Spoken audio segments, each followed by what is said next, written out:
Hi hello నమస్తే, this is Suvarna. Welcome to Suman TV. ఈరోజు నాతో పాటు స్టూడియోలో ఉన్నారు స్పిరిచువల్ గురు అనంత సాయి కృష్ణ గారు. సో ఈ రోజు ఏ విషయాలు డిస్కస్ చేయబోతున్నారు, దేని గురించి చెప్పబోతున్నారు, ఆయనతో మాట్లాడి మరిన్ని విశేషాలు తెలుసుకుందాం. నమస్కారం అనంత సాయి కృష్ణ గారు. నమస్తే అండి. సో ప్రతిసారి కూడా ఏంటంటే మనం లా ఆఫ్ అట్రాక్షన్ గురించి మాట్లాడుకుంటాం. ప్రతి ఒక్కరికి డబ్బు అనేది చాలా ఇంపార్టెంట్. ఆ డబ్బు అనేది అందరికీ అందుబాటులో ఉండాలి, లేదంటే యూనివర్స్ మనకి హెల్ప్ చేయాలంటే ప్రతి ఒక్క టాపిక్ గురించి మనం డిస్కస్ చేస్తూ ఉన్నాం.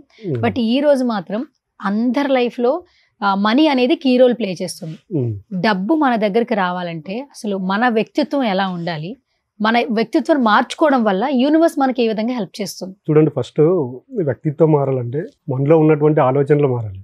ప్రతి ఒక్కరు ఎలాగుంటారంటే డబ్బు అనే లోపు పేదరికమైనటువంటి ఆలోచనలతో ఉంటారు. అంటే వ్యక్తి పేదరికంలో ఉండట్లేదు, ఆలోచనలు పేదరికంలో ఉంటుంది. పేదరికం అంటే ఏంటి? లేదు అని అర్థం. కొంతమంది రోజు గడవడానికి లేకపోయినా కూడా వాళ్ళు ఆనందంగా ఉంటారు. కొంతమంది దగ్గర వాళ్ళు అనుకున్నంత డబ్బు కన్నా ఎక్కువ ఉన్నా కూడా సాటిస్ఫాక్షన్ లైఫ్ అనేది లీడ్ చేయలేకపోతున్నారు. అంటే ఒక్కొక్కరు ఒక్కో రకమైన పేదరికంలో ఉంటున్నారు. డబ్బు ఉన్నవాడికి ఆరోగ్యానికి సంబంధించిన పేదరికం, ఆరోగ్యం డబ్బు ఉన్నవాడికి రిలేషన్లో ఉన్నటువంటి పేదరికం, ఈ మూడు మనిషిని ఏం చేస్తాయంటే మానసికంగా ఆనందంగా ఉండనివ్వము. కాబట్టి మనిషికి ఫస్ట్ ప్రాబ్లం వచ్చేసి మనం చాలాసార్లు మాట్లాడుకున్నాం, డబ్బు, రిలేషన్, హెల్త్ అని. ఈ మూడు ఎలాగుంటాయంటే ఒకదానికి ఒకటి ఇంటర్లింక్ అయి ఉంటాయి. ఈ మూడిట్లో మెయిన్ వచ్చేసి డబ్బు అండి. ఈ డబ్బు ఉంటే మిగతా రెండింటిని మేనేజ్ చేయొచ్చు. డబ్బు లేకుండా మిగతా రెండు ఉంటే మనిషికి ఎలా ఉంటుందంటే సాటిస్ఫాక్షన్ లైఫ్ అనేది ఉండదు. కాబట్టి ఫస్ట్ వ్యక్తి ఏం చేయాలంటే అతని ఆలోచన విధానాలు మార్చుకోవాలి. ఇక్కడ చూడండి, ఫస్ట్ ఉదయం మనిషి నిద్ర లేవగానే మనిషికి వచ్చే ఆలోచనలు ఏంటంటే గతం గురించే ఉంటాయి. మీరు భవిష్యత్తు గురించి ఉండదు. ఒకవేళ ఆ వ్యక్తి భవిష్యత్తు గురించి ఆలోచన చేశాడు అనుకోండి, భయంతో కూడుకున్న ఆలోచనలు చేస్తాడు. ఫస్ట్ ఎలాగుంటే ఒక వ్యక్తి ఉదయం నిద్ర లేవగానే గతం గురించి ఆలోచన చేస్తాడు. నిన్న ఏం జరిగింది, మొన్న ఏం జరిగింది, అటు రోజు ఏం జరిగింది అనేది. ఎప్పుడైతే ఒక వ్యక్తి గతం గురించి ఆలోచన చేసుకుంటూ ఉంటాడు, ఏమవుతుందంటే ఆయన చేసే ఆలోచనలు నెగిటివ్ పరమైన ఆలోచనలకు వెళ్ళిపోతూ ఉంటాడు. ఆయనకి తెలియకోకుండానే ఇప్పుడు మనం ఉన్నామండి, ఒక ఆలోచన చేసామనుకోండి, మనకి తెలియకోకుండానే మనం మొదట చేసిన ఆలోచనకు ఒక హాఫ్ అన్ అవర్ తర్వాత చేసిన ఆలోచనలకు సంబంధం ఉండదు. ఎందుకంటే గతం అనేది పాస్ట్కి వెళ్ళిపోతూ ఉంటుంది. మనం నిన్న గురించి ఆలోచన చేసాం మనకి, ఇప్పుడు ప్రజెంట్లో ఉండి నిన్న జరిగిన ఒక నెగిటివ్ విషయాలు ఒక 2 నిమిషాలు ఆలోచన చేస్తే దానికి ఇంకోటి దాని బ్యాక్ సైడ్ జరిగినటువంటి ఆలోచనలు ఇంటర్లింక్ అయింటాయి.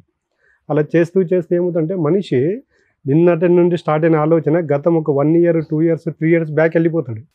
ఆలోచనలు చేసుకుంటూ గతంలోకి వెళ్ళిపోతాడు. గతం ఎలాగుంటుందంటే గతం మొత్తము బాధతో కూడుకొని ఉంటుంది. ఒక వ్యక్తి ఎప్పుడైతే బాధలో ఉన్నాడంటే ఆయన గతం గురించి ఆలోచన చేస్తున్నాడంటే అర్థం. అలాంటప్పుడు ఏమవుతుందంటే భవిష్యత్తు గురించి ఆలోచన చేయాలంటే అప్పుడు కంపేర్ చేసుకుంటాడు. గతం ఇలా జరిగింది, భవిష్యత్తు గురించి ఆలోచన చేయాలంటే భయపడతారు. అంటే రేపటి అనేది ఎలా జరుగుతుంది అనేది. ఈ వ్యక్తి గమనించాల్సింది ఏంటంటే గతం మొత్తం బాధతో కూడుకొని ఉంటుంది, భవిష్యత్తు అంతా భయంతో ఉంటుంది. కాబట్టి మనిషి ప్రజెంట్లో జీవించాలి. అప్పుడే కానీ ప్రస్తుతంలో ఒక వ్యక్తి ఎప్పుడైతే జీవించగలుగుతాడో ఆ మనిషిని అల్టిమేట్ రిజల్ట్ ఎవరు ఆపలేరు. వర్తమానం ఈజీ ఇంపార్టెంట్ అండి. అప్పుడు ఏమవుతుందంటే మనం వర్తమానంలో ఉన్నామనుకోండి, రేపు భవిష్యత్తును ఎలా లీడ్ చేసుకోవాలనేది మనకు తెలుస్తుంది. ఈ ఫైనాన్షియల్ ప్రాబ్లం అనేది కూడా ఎలాగ ఉంటుందంటే మనకు తెలుస్తుంది. ఒక వ్యక్తి ఇప్పుడు చాలామంది అంటుంటారు, మనం మాట్లాడుకుంటూ ఉన్నాం మన ఇద్దరు, కానీ ఆలోచనలు మాత్రం ఎటు సైడో వెళ్ళిపోతుంటాయి. బాడీ ప్రజెంట్, మైండ్ అప్సెట్ అంటారు చూడు. ఆ విధంగా ఏమవుతుందంటే ఇక్కడ యూనివర్స్ అనేది కనెక్ట్ అయ్యేది మనం ఎక్కడ ఉన్నాము, ఏం చేస్తున్నాం అనేది అసలు పట్టించుకోదు. నువ్వు ఏ రకమైనటువంటి ఆలోచనలు చేస్తూ ఉన్నా అనేదే యూనివర్స్ పట్టించుకుంటుంది. మన సబ్కాన్షియస్ మైండ్లో ఏదైతే స్టోర్ అవుతుందో దాన్ని రిసీవ్ చేసుకొని రిజల్ట్ ఇవ్వడమే యూనివర్స్ పని. బట్ మనం ఏం చేస్తున్నామంటే చేస్తే ఈ ఫైనాన్షియల్ ప్రాబ్లంకి సంబంధించింది గతం గురించి ఆలోచన చేస్తూ ఉంటాం, లేకపోతే భవిష్యత్తు గురించి ఆలోచన చేస్తుంటాం. ప్రజెంట్ గురించి ఆలోచన చేయట్లేదు. కాబట్టి మనిషికి ఇన్ని కష్టాలు. భూమి మీద చూడండి, కష్టం లేని వ్యక్తి అంటే ఎవరు ఉండరు. ఈరోజు ప్రపంచ కుబేరుడు కూడా బిల్ గేట్స్ ఉన్నాడు. రీసెంట్గా భార్యకి డైవర్స్ ఇచ్చాడు. ప్రతి ఒక్కరు కష్టాలు ఉంటాయండి. ఇప్పుడు ఫైనాన్షియల్ ఫ్రీడమ్ కావాలంటే మనం ఏం చేయాలి? మనం అనుకున్నాం యూనివర్స్ సిద్ధాంతం ఒకటే అండి, నువ్వు ఏదనుకుంటే తిరిగిస్తుంది. మనం ఏం చేయాలంటే దానిపైన స్టేబుల్గా నిలబడాలి. యద్భావం తద్భవతి. మీరు ప్రతి వీడియోలో యద్భావం తద్భవతి అంటారు.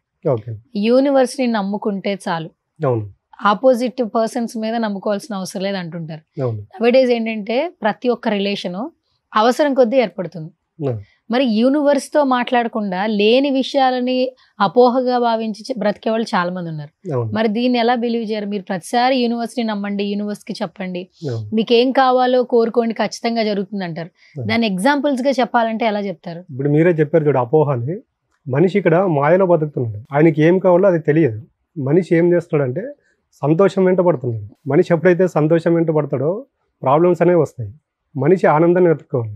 సంతోషం అనేది ఎలాగుంటుందంటే అన్పర్మనెంట్. అది ఈరోజు మనం ఏదైతే కోరుకున్నామో అది మనకి దక్కిందనుకోండి, ఆ పూటకి సంతోషం ఉంటుంది. బట్ రేపు మళ్ళీ దానికన్నా బెటర్గా కోరుకోవాలనుకుంటాం. ఆ బెటర్గా కోరుకోవాలనుకున్నప్పుడే మనిషి ఇంకా కష్టంలోకి వెళ్ళిపోతాడు. మనిషికి ఏమవుతుందంటే సాటిస్ఫాక్షన్ లైఫ్ అనేది లీడ్ చేయట్లేదు. దానికే మనం ఎప్పుడు మనం యూనివర్స్కి అసెండ్ అవ్వండి, పంచభూతాలకు అసెండ్ అవ్వండి అని ఎందుకు చెప్తున్నామంటే, ఒకసారి ఒక వ్యక్తి పంచభూతాలకు అసెండ్ అయ్యాడు అనుకోండి, మనకు తెలియకోకుండానే మన క్యారెక్టర్లో మార్పు వస్తుంది. క్యారెక్టర్లో మార్పు వచ్చినప్పుడు మనకి ఏమవుతుందంటే, మనం చాలాసార్లు మాట్లాడుకున్నాము, సాక్షిభూతంగా చూడగలుగుతామని. అప్పుడు ఏమవుతుందంటే మనిషికి ఎన్ని ప్రాబ్లమ్స్ వచ్చినా కూడా సాక్షిభూతంగా చూడగలుగుతాడు. ఫైనాన్షియల్ ప్రాబ్లం వచ్చినా కూడా నాకు ఈ ఫైనాన్షియల్ ప్రాబ్లం ఎందుకు వచ్చింది, ఒక 1 year బ్యాక్ నా ఫైనాన్షియల్ ప్రాబ్లం ఏంటి, ఈ రోజు నా ఫైనాన్షియల్ ప్రాబ్లం ఏంటి, ఈ రెండు బేర్ చేసుకొని ఫ్యూచర్ ప్లానింగ్ ఎలాగ ఉండాలనేది ఆ మనిషి ఒక క్లారిటీకి వస్తాడు. ఆ క్లారిటీకి వచ్చినప్పుడు ఏం చేస్తాడంటే, భవిష్యత్తు బాగుండాలంటే ఏం చేయలేదు ఫైనాన్షియల్గా అనేది దాన్ని ఒక ప్రణాళిక చేసుకుంటాడు. ఆ ప్రణాళికలో ఎప్పుడైతే ప్రాక్టికల్గా ఎంట్రీ అవుతారో 100% రిజల్ట్ ఉంటుందండి. కాబట్టి మనిషి ఇప్పుడు అపోహల్లో బతుకుతున్నాడు.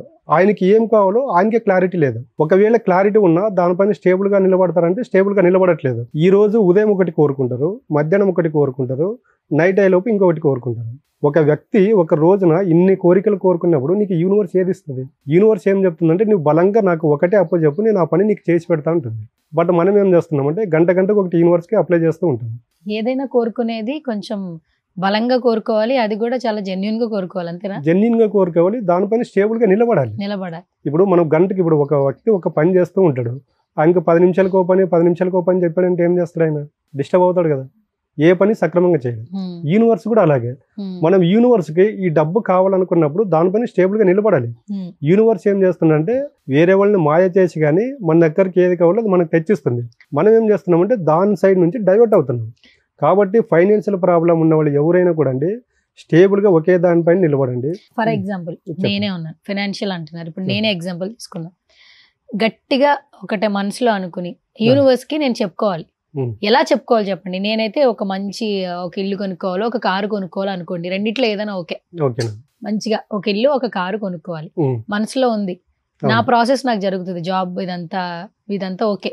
బట్ అవి జరగాలంటే నేను యూనివర్సిటీకి ఎలా కోరుకోవాలి? ఒకసారి నాకు మీరు లైవ్ లో చెప్తే. అప్పుడు మనం ఇక్కడ చాలా మంది చేస్తున్న మిస్టేక్ ఏంటంటే, మీరు కారు కావాలి బంగ్లా కావాలనుకున్నప్పుడు ఫస్ట్ మన ఫైనాన్షియల్ స్టేటస్ ఏది ఉందో దానిపైన మనం నిలబడాలి.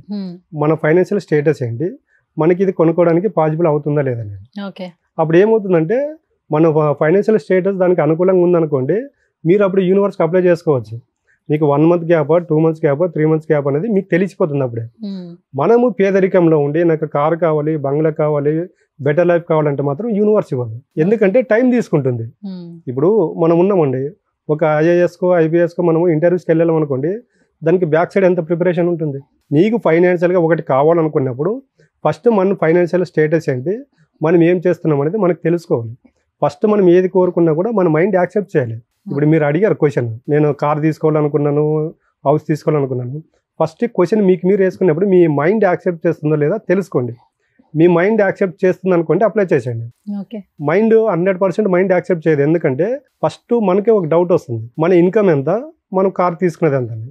ఆ డౌట్ మనకు వచ్చినప్పుడు ఏం చేస్తుందంటే యూనివర్స్ సపోర్ట్ చేయదు. ఫస్ట్ నేను ఏం చెప్తున్నానంటే ప్రాక్టికల్గా మనం ఎప్పుడు 41 days ఎందుకు చెప్తున్నామంటే, ఈ 41 days ఏదైతే మనం నేచర్కి యూనివర్స్కి అసెండ్ అయిపోతామో రోజు మన క్యారెక్టర్లో మార్పు వస్తుంది. మన క్యారెక్టర్లో ఎప్పుడైతే మార్పు వస్తుందో అప్పుడు ఆటోమేటిక్గా ఈ ఫైనాన్షియల్ ఫ్రీడమ్ సంబంధించినటువంటి అవకాశాలు కూడా మన దగ్గరకు రావడం అనేది జరుగుతుంది. Thank you so much Anand Sai Krishna గారు.